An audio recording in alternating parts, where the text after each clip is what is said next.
चलिए आज हम लोग अपना अगला लेक्चर स्टार्ट करते हैं।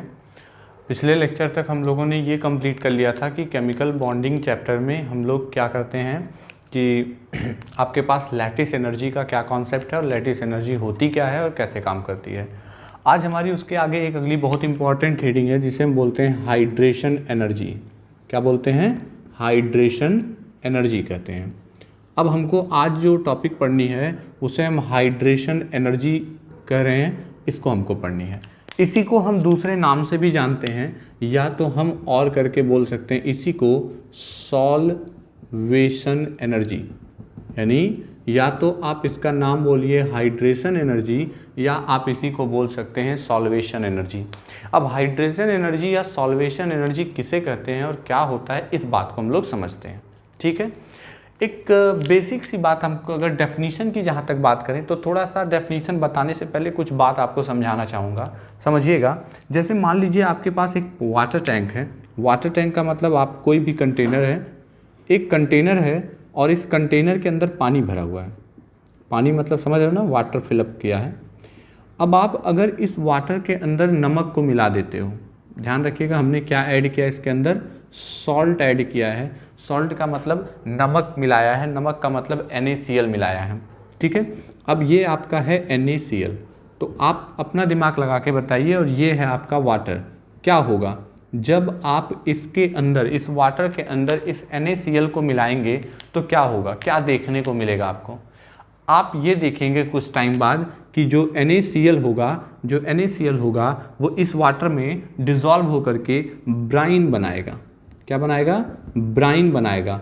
मतलब नमक और पानी दोनों एक दूसरे में डिज़ोल्व हो जाएंगे। जब ये NaCl यानी जो सॉल्ट है जब इस वाटर के अंदर डिज़ोल्व हो जाएगा तो आपको दिखाई नहीं देगा।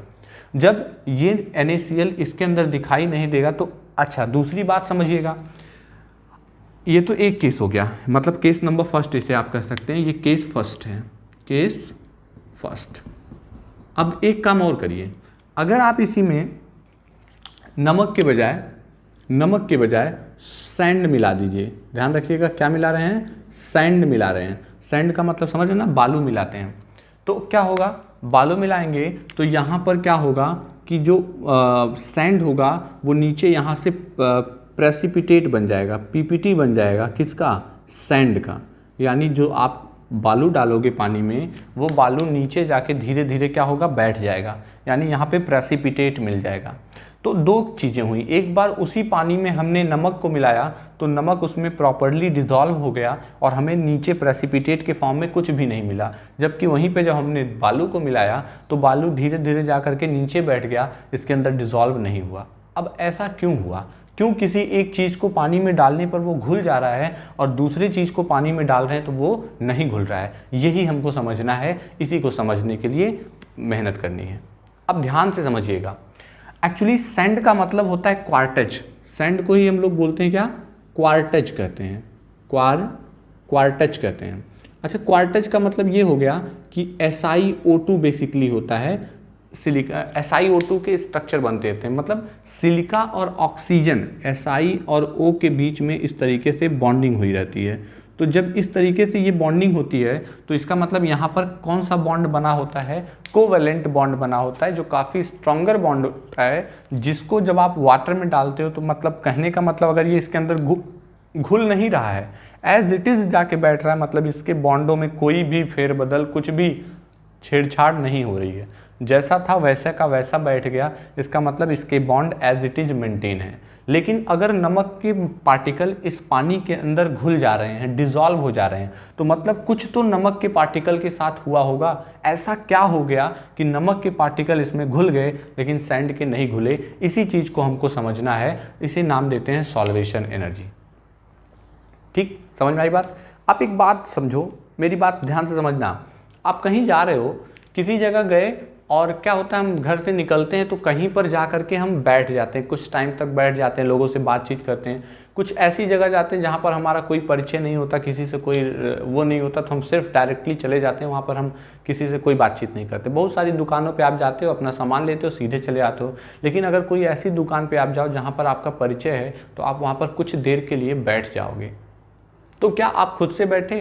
नहीं, जिससे आपका परिचय है कहीं ना कहीं वो एक अट्रैक्टिव फोर्स लगा रहा था, और जिस अट्रैक्टिव फोर्स को लगा रहा था उसकी वजह से आप वहाँ पर कुछ देर बैठ जा रहे हैं। लेकिन अगर ऐसे एक नॉर्मल दुकान पे जा रहे हैं जहाँ पर आपका कोई परिचय नहीं है, वहाँ पे अट्रैक्टिव फोर्स वीक है, आप तुरंत वहाँ से चले जा रहे हैं, बैठ नहीं रहे हैं। तो मतलब क्या हुआ कि जब आप नमक के पार्टिकल को पानी में डाल रहे हो तो पानी के पार्टिकल उस नमक के पार्टिकल को यानी साल्ट के पार्टिकल को खींचेंगे। अब अगर खींचते टाइम एनर्जी इतनी मिल जाए कि वो इनके बॉन्ड को तोड़ दें, तब तो ये इसके अंदर डिसॉल्व हो जाएगा। और पता चला अगर इतनी एनर्जी नहीं दे पाया कि ये बॉन्ड ना टूटे, तो ये उसके अंदर डिसॉल्व नहीं होगा। ये छोटा सा लॉजिक हम इसी को समझाने का आपको प्रयास करते हैं। देखिए होता क्या है, अगर हम बात करें नमक की यानी NaCl में, तो नमक के यानी हम इसको बेसिकली कल भी आपको समझाए थे कि आयनिक कंपाउंड के ऊपर पॉजिटिव और नेगेटिव चार्जेस होते हैं। अब क्या होता है कि इसको डिसोसिएट होता है, ये बनता है Na+ में, और ध्यान रखिएगा गैसियस स्टेट में, और Cl-, और वो भी कौन से स्टेट में? गैसियस स्टेट में। अब क्या होता है, अब इसमें जो वाटर मॉलिक्यूल होता है, वाटर मतलब वाटर, वाटर का मतलब कौन हो गया बाबू?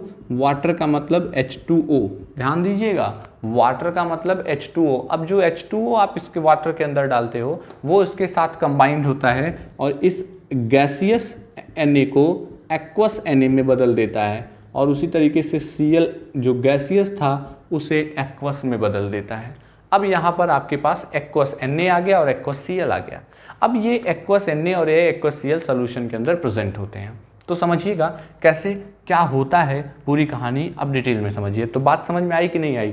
कि कहने का मतलब ये है कि अगर आप इसके अंदर किसी चीज़ को डिसॉल्व करते हैं तो वो कैसे काम करता है, उसी चीज़ को अब हम आपको समझाते हैं। ठीक है, ध्यान से देखिएगा क्या हो रहा है। एक्चुअली होता क्या है कि जब वो Na+ बनता है तो वाटर का मतलब जो H है, वाटर में जो H है उसका स्ट्रक्चर कुछ ऐसा होगा। ऐसा होने का मतलब ऑक्सीजन की इलेक्ट्रोनेगेटिविटी ज़्यादा है तो वो शेयर्ड इलेक्ट्रॉन को अपनी तरफ अट्रैक्ट करेगा। जब अपनी तरफ अट्रैक्ट करेगा तो हाइड्रोजन पे स्लाइटली पॉजिटिव और ऑक्सीजन पे स्लाइटली कौन सा चार्ज आएगा? नेगेटिव चार्ज आएगा। जब ऑक्सीजन पे स्लाइटली नेगेटिव चार्ज आएगा और हाइड्रोजन पे स्लाइटली पॉजिटिव चार्ज आएगा तो प्लस और माइनस चार्जेस का मैटर क्रिएट होगा। ऐसी कंडीशन में क्या होगा, जब आप इसमें वाटर को मिलाओगे तो ध्यान देना मतलब जब आपने नमक को पानी के अंदर मिलाया तो वो उसके अंदर जा करके ऐसे टूट गया। किस फॉर्म में? गैस फॉर्म में। कौन से फॉर्म में? गैस फॉर्म में। अब ध्यान देना, अब हुआ क्या कि जो वाटर के पार्टिकल थे ये प्लस है तो माइनस वाले को खींचेगा। अब माइनस कौन है? ऑक्सीजन, मतलब सोडियम मॉलिक्यूल ऑक्सीजन को अट्रैक्ट करेगा। तो जब अभी मान के चलिए कि इनके बीच में एक तरीके से क्या लगी हुई है, आप ऐसे समझिए, इनके बीच में एक तरीके से अट्रैक्टिव फोर्स वर्क कर रहा है। मतलब ये पार्टिकल एक हिसाब से समझिए आपस में बंधे हुए हैं। अब आप इसको नाम दे सकते हैं आयनिक बॉन्ड या इलेक्ट्रोवैलेंट बॉन्ड। ये इलेक्ट्रोवैलेंट बॉन्ड बना हुआ है। अब क्या होगा कि वाटर को मॉलिक्यूल ऐड करेंगे तो वाटर में कौन होगा? ऑक्सीजन, हाइड्रोजन है, तो ये आपका स्लाइटली नेगेटिव है। ऐसे ही दूसरा ऑक्सीजन, हाइड्रोजन, ये भी स्लाइटली नेगेटिव होगा। ऐसे ही नेक्स्ट वन ले लो, ये भी आपका स्लाइटली नेगेटिव होगा। ऐसे यहाँ आ जाओ तो यहाँ पर क्या होगा? हाइड्रोजन लाना है तो ये स्लाइटली पॉजिटिव हो गया। ऐसे ही दो और मान लो हम दिखा देते हैं, ठीक, ये भी स्लाइटली पॉजिटिव हो गया। ऐसे ही दो और दिखा देते हैं, ये भी स्लाइटली पॉजिटिव हो गया।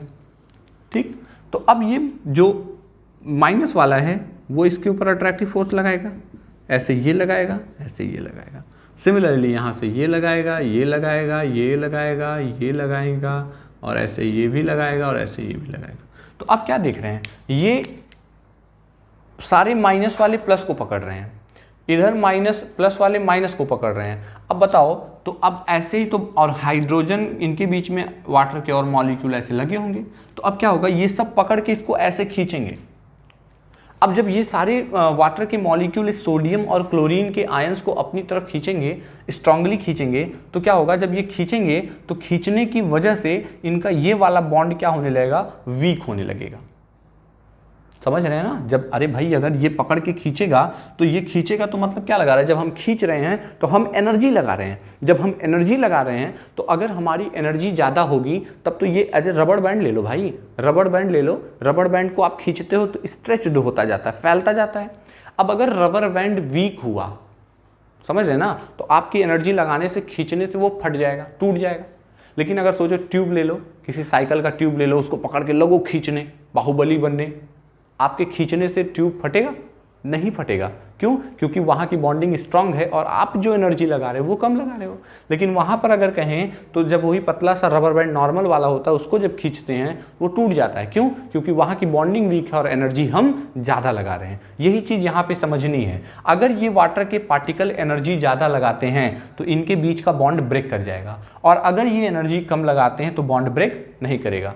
अब ध्यान से सुनो, तो जितनी अमाउंट ऑफ एनर्जी को ये वेस्ट करते हैं इनके बॉन्ड को तोड़ने के लिए, the amount of energy that are utilised, that are released by water molecule for the dissociation of 1 mole of ionic compound is called hydration energy.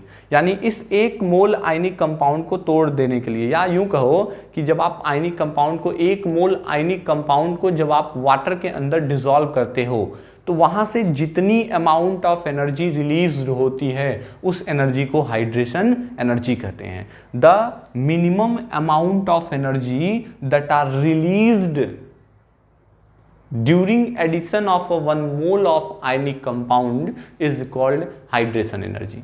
किसी भी सॉल्वेंट में 1 मोल आयनिक कंपाउंड को मिलाने के बाद जितनी अमाउंट ऑफ एनर्जी रिलीज्ड होगी उसे हम हाइड्रेशन एनर्जी कहते हैं।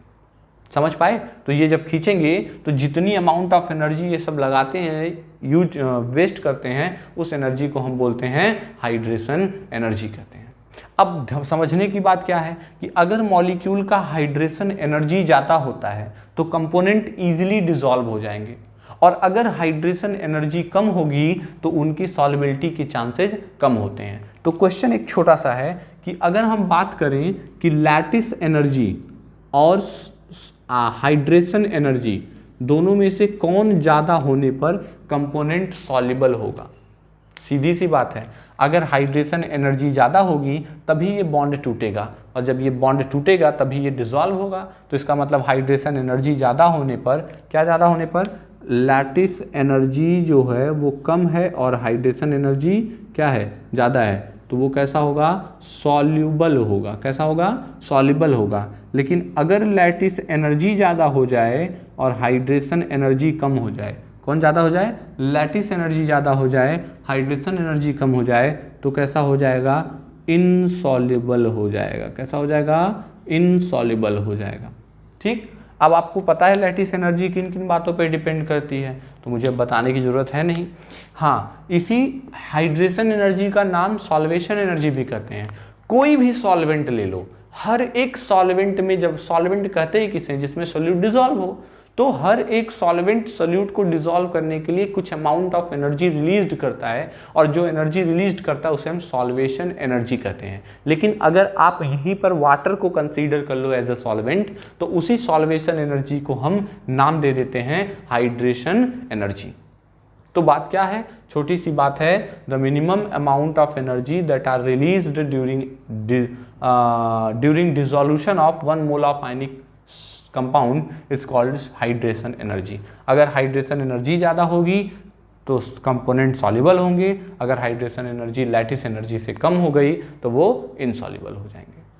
कोई कंफ्यूजन किसी को, कोई दिक्कत तो नहीं होनी चाहिए। जितनी ज़्यादा अब ये हाइड्रेशन एनर्जी डिपेंड किस पे करती है? तो डाइलेक्ट्रिक कांस्टेंट पे डिपेंड करती है। यानी जिसका डाइलेक्ट्रिक कांस्टेंट जिस सॉल्वेंट का ज़्यादा होगा उसकी हाइड्रेशन एनर्जी ज़्यादा होगी। आपको कई बार कहा गया है कि वाटर एक यूनिवर्सल सॉल्वेंट होता है। क्यों वाटर यूनिवर्सल सॉल्वेंट होता है? क्योंकि वाटर की हाइड्रेशन एनर्जी बहुत ज़्यादा होती है, इसीलिए स्पेशली वाटर के केस में अलग बना दिया गया हाइड्रेशन एनर्जी। सारे सॉल्वेंट को अलग से नाम नहीं दिया गया, सिर्फ सॉल्वेशन एनर्जी, लेकिन वाटर के केस में स्पेशली हाइड्रेशन एनर्जी। तो क्यों वाटर ऐसा करता है? क्योंकि वाटर के केस में क्या होता है कि वाटर की जो एनर्जी होती है वो डाइलेक्ट्रिक कांस्टेंट जो वाटर का होता है वो बहुत ज़्यादा होता है, और जो वाटर का डाइलेक्ट्रिक कांस्टेंट ज़्यादा होता है तो वो कंपोनेंटों को ईजिली डिसॉल्व कर सकता है। ठीक, तो सबसे ज़्यादा डाइलेक्ट्रिक कांस्टेंट होने की वजह से वाटर एक यूनिवर्सल सॉल्वेंट के जैसा काम करता है। तो ये थी आपकी हाइड्रेशन एनर्जी या सॉल्वेशन एनर्जी। एक बार मैं फिर से रिकॉल कर देता हूँ। The minimum amount of energy that are released by dissolution of 1 mole of ionic compound in the solvent is called hydration energy या सॉल्वेशन एनर्जी। अगर वो सॉल्वेंट वाटर है तो उसे हाइड्रेशन एनर्जी कहेंगे, अगर वो सॉल्वेंट कोई और है तो उसे हम नॉर्मल सॉल्वेशन एनर्जी ही बोलेंगे और कुछ नहीं कहेंगे। Is it clear? समझ में आ गया? कोई कन्फ्यूज़न नहीं है? एग्जाम्पल में भी समझ में आ रहा है हाइड्रेशन एनर्जी कैसे होती है, कैसे बॉन्ड टूटता है, क्या होता है, दिस दैट। ठीक है, थैंक यू।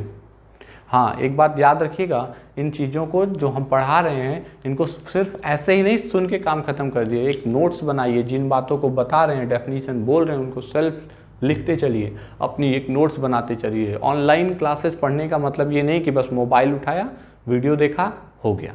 नहीं, आप एज ए क्लासरूम के जैसा बिहेव करिए। जैसे क्लासरूम में कोई टीचर आता है, पढ़ाता है और बोर्ड पे कुछ लिखता है तो आप उसको कॉपी करते हैं, तो उसी तरीके से यहाँ पर आपके पास बहुत सारे ऑप्शन है। हमारी आपकी मोबाइल पे जब चल रहा है उस समय आप स्क्रीनशॉट ले सकते हैं। ये चीज़ें आप में एज ए इमेज प्रिंट हो जाएंगी, उसके बाद आप फ्री टाइम में आराम से उसको कॉपी पे नोट्स बना सकते हैं। तो इन चीज़ों को फोकस करके आप प्रॉपर नोट्स का प्रिपरेशन करते रहिए और एकदम अच्छे से नोट बनाइए और जो चीज़ें मिल रही हैं उनको अच्छे से पढ़िए। ठीक है, कोई दिक्कत हो तो उससे कंसल्ट करके पूछिए। और जैसा बताते हैं, चैनल को, वीडियो को लाइक करना बिल्कुल ना भूलें। लाइक करिए, शेयर करिए, सब्सक्राइब करिए। Thank you.